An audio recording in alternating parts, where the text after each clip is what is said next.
All right, in this video, we're going to talk about solving inequalities. The first type of inequality we're going to talk about is absolute value. So there's two types of things we need to think about. If our absolute value is less than a number or a function, or if our absolute value is greater than that number or function. And then please note, both of these two rules are going to work just the same as if we are less than or equal to and greater than or equal to. So looking at number one, if the absolute value of u is less than some thing, be it a number or a function a, then u is going to be on the interval negative a to a.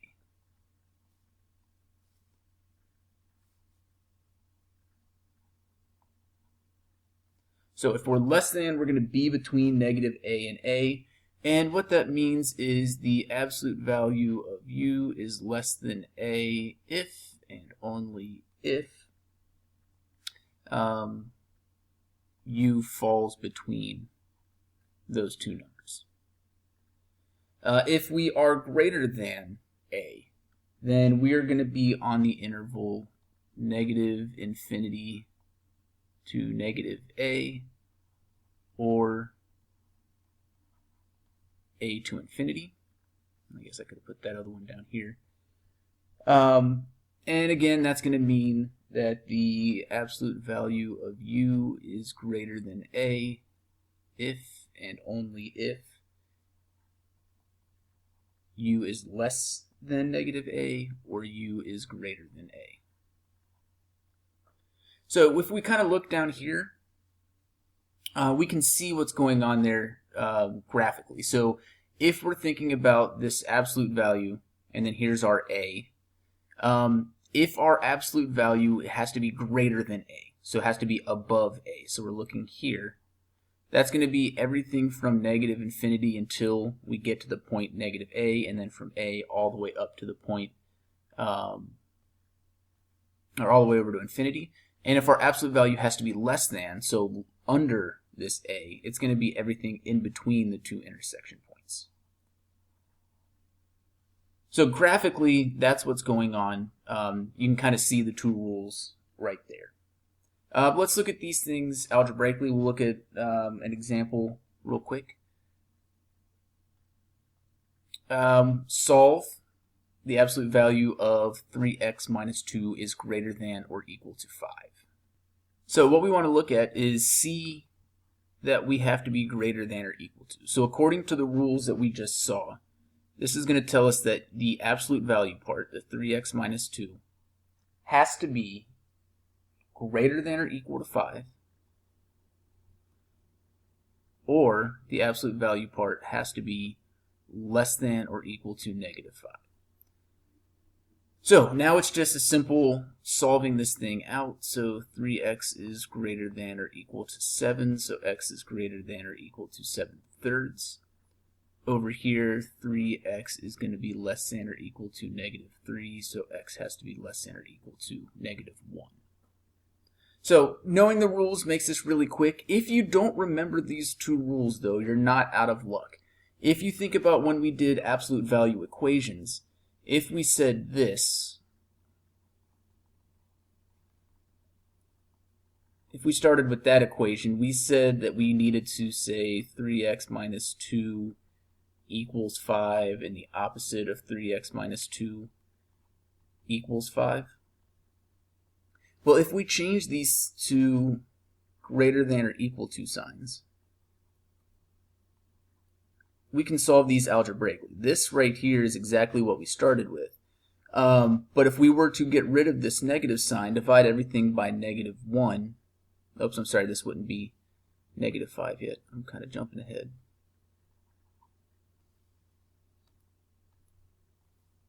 If we were to divide by negative 1, we'd get 3x minus 2. We'd get the negative 5 over there. And don't forget, we have to switch our signs when we divide by a negative. So if you don't remember the shortcut just to get right here, you can still work this out algebraically the way we did before. And then, of course, we would solve these out the same way and get our answers.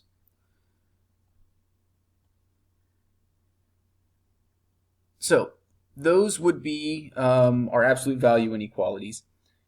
We can also have quadratic inequalities. So if we're solving quadratic inequalities, we need to think about what the graph looks like. Most importantly, we need to think about this thing called concavity of the function. That's going to help us solve the inequality.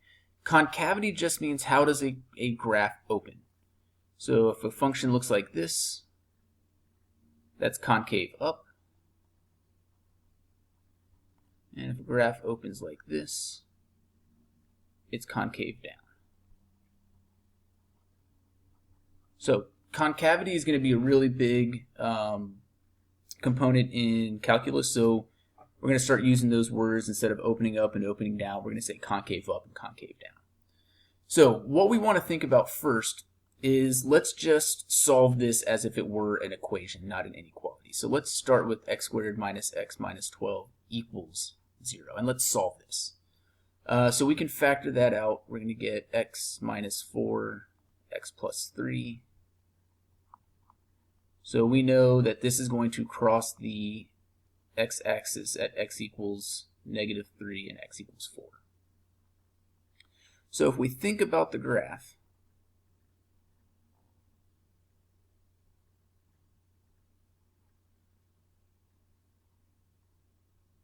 we know we're crossing at negative 3 and 4. We have a positive leading coefficient, so we know we're going to be concave up. So our graph is going to look something like that. We don't know exactly the points, but we don't really care the exact points. We just want to know when am I above the curve, or above the x-axis rather, and when is the curve below the x-axis.